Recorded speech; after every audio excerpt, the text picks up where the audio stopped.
নমস্কার, আমি জ্যোতিষী শ্রী গৌর ভট্টাচার্য। হ্যাঁ, থাম্বনেলটা ঠিকই পড়েছেন বা ঠিকই শুনেছেন। তুলা রাশির জাতক বা জাতিকাদের জন্য এই যে বৃহস্পতির মহা সঞ্চার হচ্ছে 2025 সালের যে একটা অলৌকিক পরিবর্তন বিশ্বরাশি আমাদের তুলা রাশির বৃহস্পতির এক সঞ্চারের জন্য সেই ঘটনাগুলো পুঙ্খানুপুঙ্খভাবে আলোচনা হবে।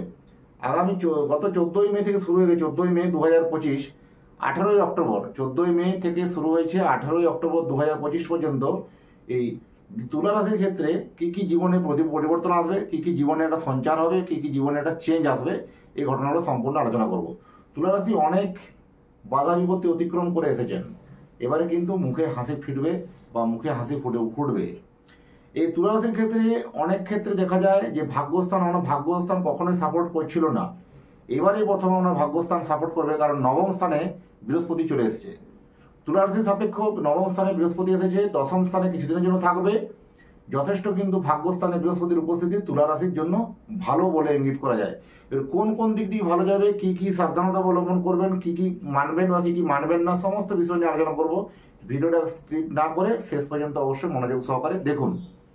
এবং আপনি কোথা থেকে ভিডিওটা দেখছেন আপনার কমেন্ট বক্সে একটু লিখে দিয়ে যান আপনার লোকেশনের নাম। আপনি কোথা থেকে ভিডিওটা দেখছেন অবশ্যই আপনার লোকেশনটা লিখে দেবেন, কোথা থেকে দেখছেন। আপনারা তবে বুঝতে পারবো যে ভিডিওটা কোথায় কোথায় যাচ্ছে, ভিডিওটা পৌঁছাচ্ছে। আর আপনারা যেখান থেকে দেখুন না কেন, আপনি অনলাইনে কনসালটেন্সি আমার সঙ্গে নিতে পারেন। আমার চেম্বার হলো সারা ভারতবর্ষে একটাই চেম্বার। প্রত্যেক দিন একই জায়গায় বসি, অন্যান্য জ্যোতিষদের মধ্যে বিভিন্ন পাড়ায় পাড়ায় আমার নেই। প্রতিদিন একই জায়গায় চেম্বার করি, বাঁকুড়া প্রতাপবাগান 6 নম্বর সরণি। যারা আসতে চাইছেন দেখুন বুকিং নাম্বার দেখা যাচ্ছে, সেই বুকিং নাম্বারে ফোন করে অবশ্যই আসুন। আর যারা অনলাইন দেখাতে চাইছেন তাদের তো হোয়াটসঅ্যাপে তো পাঠিয়ে দিচ্ছেন, নাম, জন্ম তারিখ, জন্ম সময়, জন্মস্থান পাঠিয়ে দিন। আপনার জন্ম তারিখ নিয়ে আমি আলোচনা করবো, আপনি শুনবেন, বুঝবেন, তবেই আমার কথাগুলো বিশ্বাস করবেন।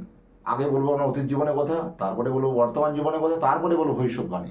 এই অতীত জীবনের কথা আর বর্তমান জীবনের কথাগুলো যখন ম্যাচ করবে তবেই আমার ভবিষ্যৎবাণীগুলো বিশ্বাস করবেন, তবেই কিন্তু আপনি আগামী দিনে একটা ভালো পথে এগোতে পারবেন। প্রথমে বলবো দেখুন, তুলা রাশি এই যে বৃহস্পতির সঞ্চারে প্রথম পরিবার, বন্ধু, আত্মীয় স্বজন বর্গ থেকে আপনার মাইন্ডস প্রচুর বেড়ে যাবে। পরিবারের লোক আপনাকে এতদিন ধরে বহু অবজ্ঞার ছলে দেখছিল, আপনাকে গুরুত্ব দিচ্ছিল না, আপনার আপেক্ষিক গুরুত্ব কমে গেছিল। এখানে কিন্তু গুরুত্বটা কিন্তু অনেক বেড়ে যাবে। আপনার মান সম্মানের গুরুত্ব কিন্তু অনেক বেড়ে যাবে। সব থেকে ভালো হবে যেটা হচ্ছে কি, আত্মীয় স্বজন বা কোনো ব্যবসায়িক লেনদেন করতে গিয়ে, সেই ব্যবসায়িক লেনদেন করতে গিয়ে অপোজিট পার্টির সঙ্গে আপনার সম্পর্কটা ভালো হচ্ছিল না, সেই সম্পর্কটা কিন্তু আপনার যথেষ্ট কিন্তু ভালো হবে। এই সম্পর্কে কিন্তু অনেকটা উন্নতি হবে এবং মাঞ্জস যথেষ্ট পরিবার থেকে মাঞ্জস পাবেন। যে সকল আত্মীয়গুলো আপনাকে পাত্তা দিচ্ছিল না বা কোনো সময় ফোন করলে তারা আপনাকে বিরক্ত বোধ করছিল, তারা কিন্তু হঠাৎ করে ঘুরে আপনাকেই ফোন করা বা আপনার সাথে ঘুরে কোনো যোগাযোগ করা, এরকম ধরনের কিন্তু একটা ঘটনা কিন্তু এই সময় লক্ষ্য করতে পারবেন। আর্থিক শ্রীবৃদ্ধি তো হবেই, ফিনান্সিয়াল জায়গায় প্রচুর ভালো গ্রোথ দেখা যাচ্ছে, কিন্তু আর্থিক শ্রীবৃদ্ধির সঙ্গে সঙ্গে বলবো খরচ কিন্তু আপনার অত্যন্ত হারে বেড়ে যাবে। খরচটা কিন্তু বাড়াবে, কিন্তু খরচ বাড়লেও তার সমান্তরালভাবে কিন্তু ফিনান্সিয়ালি আর্থিক উন্নতিটাও আপনার কিন্তু হবে। আর্থিক উন্নতি কিন্তু যথেষ্ট ভালো বলবো। ভ্রমণ পিপাসু মানুষদের জন্য একটা ভালো সুখবর বলবো, ভ্রমণ পিপাসু মানুষদের জন্য অত্যন্ত সুখবর। এই সময় বেড়াতে যাওয়ার প্রবণতা বা বেড়াবার প্রবণতা কিন্তু আমরা এই সময় লক্ষ্য করা যাবে। যারা বিভিন্ন শ্বশুর বাড়ি থেকে কোনো অর্থপ্রাপ্তির সম্ভাবনা, যাদের নতুন কোনো বিয়ে হওয়া চলছিল বা বিয়ের সম্বন্ধ দেখছিলেন বা বিয়ের সম্বন্ধ ফাইনাল হচ্ছিল না, এই সময় বিবাহ সম্বন্ধ ফাইনাল হতে পারে। এই সময় বিবাহ সম্বন্ধ ফাইনাল হয়ে গেলে এই সময় থেকে একটা শ্বশুরবাড়ি থেকে একটা মুনাফা পাওয়া বা শ্বশুরবাড়ি থেকে একটা অর্থপ্রাপ্তি পাওয়ার সম্ভাবনা অত্যন্ত প্রবল, এরকম কিন্তু লক্ষ্য করা যায়। যারা শ্বশুরবাড়ি থেকে অর্থাৎ স্ত্রী ভাগ্যে উন্নতি বা স্ত্রী থেকে অর্থ লাভ, স্ত্রী যদি চাকরি করে সেই চাকরি সূত্র থেকে কোনো মোটা অঙ্কের টাকা বা কোনো মোটা অঙ্কের কোনো ভালো অপরচুনিটি বা স্ত্রীর চাকরি ক্ষেত্রে প্রমোশন, এরকম ধরনের একটা কিন্তু ঘটনা কিন্তু ঘটবে এই সময়তে। মানে অপোজিট পার্টির কিন্তু উন্নতি থেকেই উনি পয়সা পাবেন। এক্সপোর্ট ইম্পোর্টে যারা ব্যবসা করেন, এক্সপোর্ট ইম্পোর্টের ব্যবসা তাদের জন্য ভালো সময়। যারা খাবার জিনিসের ব্যবসা করেন, খাদ্যদ্রব্যের ব্যবসা করেন, তাদের জন্য ভালো সময়। যারা বিভিন্ন গ্লোসারি আইটেমের যারা হোলসেল করেন, যারা পাইকারি দরে মাল বিক্রি করেন, প্রচুর মানুষকে মাল দেন, তাদের জন্য এই সময় কিন্তু শুভ খবর। এই সময় কিন্তু যারা ম্যানুফ্যাকচারিং ইউনিট, যারা কিছু তৈরি করছেন, তাদের জন্য ভালো খবর। যারা কি বিভিন্ন লোহালৎকরের জিনিস বা লোহার জিনিস তৈরি করছেন বা স্টিলের জিনিস তৈরি করছেন বা কোনো মেটালের জিনিস তৈরি করছেন, অর্নামেন্টের দোকান করছেন, তাদের জন্য যথেষ্ট ভালো সময়। এই সময় কিন্তু ভালো যাবে। সব থেকে যারা ইলেকট্রিশিয়ানে কাজ করেন তাদের জন্য ভালো সময়, অ্যাডভোকেটদের জন্য ভালো সময়, লয়ার, অ্যাডভোকেট, ইনকাম ট্যাক্স বা যারা ট্যাক্স সংক্রান্ত যারা জব করেন, সেলফ প্রফেশনে যারা যুক্ত আছেন, তাদের জন্য কিন্তু এই সময় যথেষ্ট ভালো যাবে। এই সময় কনসালটেন্সি ব্যবসায় যথেষ্ট ভালো হবে। তুলা রাশি জাতক বা জাতিকাদের জন্য যারা বিভিন্ন রকম এডুকেশন কনসালটেন্সি হোক, যে কোনো কনসালটেন্সি হোক, লিগ্যাল কনসালটেন্সি হোক, যে কোনো কনসালটেন্সি ব্যবসা কিন্তু যথেষ্ট এই সময় কিন্তু ভালো হবে। এবং বিদেশের সঙ্গে সম্পর্ক ব্যবসা হতে পারে, একটা বিদেশের সঙ্গে কোনো যোগাযোগ হতে পারে, বিদেশি ব্যবসার সঙ্গে কোনো সময় একটা ট্রাইব হতে পারে। এটা একটা ভালো লক্ষণ কিন্তু লক্ষ্য করা যাচ্ছে। একটা ঐশ্বরিক কৃপা কিন্তু আপনি পাবেন, যেহেতু নবম স্থানটা একটা স্পিরিচুয়াল আধ্যাত্মিক নবম ভাব, ভাগ্য ভাব।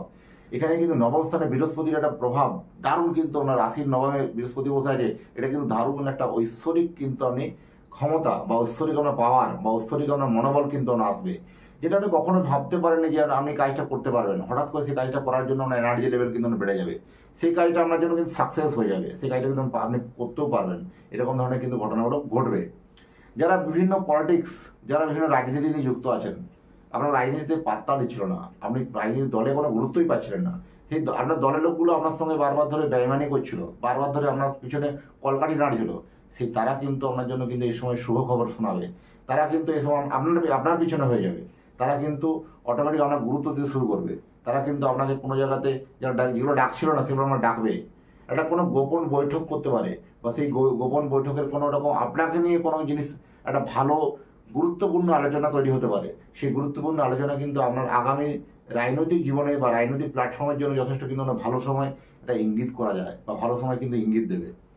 এই সময় কোনো একটা কথাবার্তা যখন বলতে যাবেন, একটা মাপ করে কথাবার্তা বলা, কথাবার্তার ক্ষেত্রে একটা মাপ রাখতে হবে, কারণ বেফাস বক্তব্য কিন্তু আপনার জীবনে খারাপ একটা দিক কিন্তু আনতে পারে। এটা কিন্তু কথাবার্তার ক্ষেত্রে একটু সংযমতা হওয়া বা কথাবার্তার ক্ষেত্রে একটু টাইট হয়ে যাওয়া যথেষ্ট দরকার আছে। শিক্ষার্থীদের জন্য, পড়াশোনা যারা করছে তাদের জন্য ভালো সময়, এই সময় একটা ভালো অপরচুনিটি আসবে, শিক্ষার্থীদের জন্য যথেষ্ট ভালো সময় বলবো। যাদের দাম্পত্য সুখের নিয়ে কোনো সমস্যা হচ্ছিল, যাদের বিবাহিত জীবন নিয়ে দুজনের মধ্যে একটা অ্যাডজাস্টিং, দুজনের মধ্যে একটা কলহ লেগেই চলছিল, দীর্ঘদিন ধরে আপনাদের একটা সাংসারিক কলহ চলছে, সাংসারিক কলহ থেকে কোনোভাবে মুক্তি পাচ্ছেন না, সেই সাংসারিক কলহ থেকে মুক্তি পাওয়ার জন্য একটা জিনিস বলবো, বাড়িতে একটা দক্ষিণাবর্ত শঙ্খ স্থাপন করুন। এই দক্ষিণাবর্ত শঙ্খ যে কোনো দিন বৃহস্পতিবার দিনে স্থাপন করতে পারবেন। তা দক্ষিণাবর্ত শঙ্খ যদি আপনি নিতে যান, কমেন্ট বক্সে লিখুন বা হোয়াটসঅ্যাপ করুন। সেখানে থেকে দক্ষিণাবর্ত শঙ্খ নিয়ে আপনি যে কোনো বৃহস্পতিবার দিন আপনার বাড়িতে স্থাপন করুন। দাম্পত্য জীবনে কিন্তু প্রেম ভালোবাসা কিন্তু ফিরে আসবে। যাদের প্রেম ভালোবাসাগুলো ফিকে হয়ে গেছিল, যাদের প্রেম ভালোবাসাগুলোর আস্তে আস্তে একটা কমে গেছিলো, আপনাদের টানটা কমে গেছিলো, সে তাদের জন্য কিন্তু এই সময় একটা টান, মোহ, ভালোবাসা কিন্তু ফিরে পাওয়ার একটা প্রবণতা কিন্তু অত্যন্ত বেশি।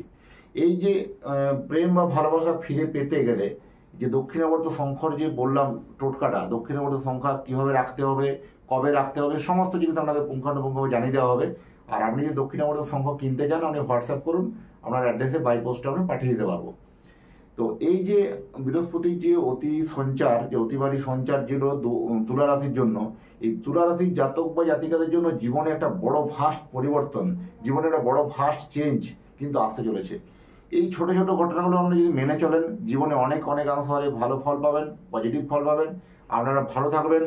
যারা এতক্ষণ ভিডিও শেষ পর্যন্ত দেখলেন, তারা একটু সাবস্ক্রাইবগুলো করে দিয়ে যান। সাবস্ক্রাইব করে দেওয়ার পরে আপনার লোকেশনটা লিখে দিয়ে যাবেন কোথা থেকে আপনি করছেন। তা আপনারা যারা এতক্ষণ ধরে ভিডিও শেষ পর্যন্ত আমার থাকার জন্য তাদেরকে অসংখ্য অসংখ্য ধন্যবাদ। তাদেরকে এবং তাদের পরিবারের প্রতি মঙ্গল কামনা করে আজকের ভিডিওটা এখানে শেষ করবো। ভালো থাকবেন, আবার দেখা হবে নতুন একটা ভিডিওতে। নমস্কার।